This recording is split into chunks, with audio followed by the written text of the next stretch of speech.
Video link కూడా పంపిస్తాను. వాళ్ళు దేనికి కొట్టుకున్నారు ఏంటనేది కూడా.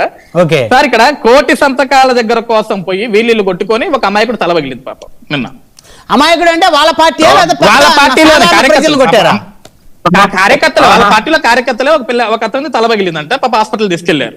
ఓకే సార్ నేనేమన్నానంటే 1,000,000 సంతకాలు అని తిరుగుతున్నారు సార్. పులివెందుల్లో జగన్మోహన్ రెడ్డి గారికి మొన్న ఎన్ని ఓట్లు వచ్చినాయో అన్ని సంతకాలు పులివెందుల్లో పెట్టారా అనేది నా ఫస్ట్ ప్రశ్న. మన పులివెందులో జగన్మోహన్ రెడ్డి గారు ఎమ్మెల్యేగా గెలిచారు కదా సార్, అవును, ప్రజలు ఓట్లు వేశారు కదా సార్.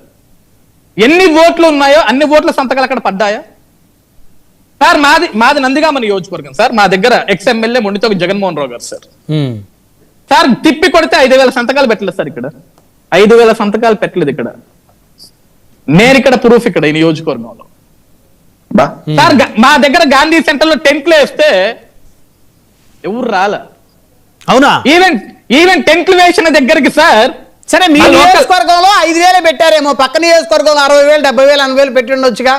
అంటే నేను అనేది సార్, ఇప్పుడు 1,000,000 సంతకాలు అన్నప్పుడు మా నియోజకవర్గంలో 5,000 పెడితే అంటే మిగతా ప్రజలకు ఇష్టం లేదనా, యాక్సెప్ట్ చేయలేదనా? మీ దగ్గర తక్కువే పెట్టారని మీరు అంటున్నారు. అన్ని సార్ ఇప్పుడు జగన్మోహన్ రెడ్డి గారు తీసుకున్న స్టాండ్ మంచిది అనిపించింది అనుకోండి సార్, మా దగ్గర ఎక్స్ ఎమ్మెల్యే జగన్మోహన్ రావు గారు మంచి కోసం యుద్ధం చేస్తున్నారు అనుకోండి సార్, ఓకే అందరు రావాలి కదా. గతంలో ఆయనకి వేసిన ఓట్లన్నా రావాలి కదా. నేనేమడుగుతున్నాను సార్ బహిరంగంగా కూడా, ఇక్కడ పులివెందుల్లో జగన్మోహన్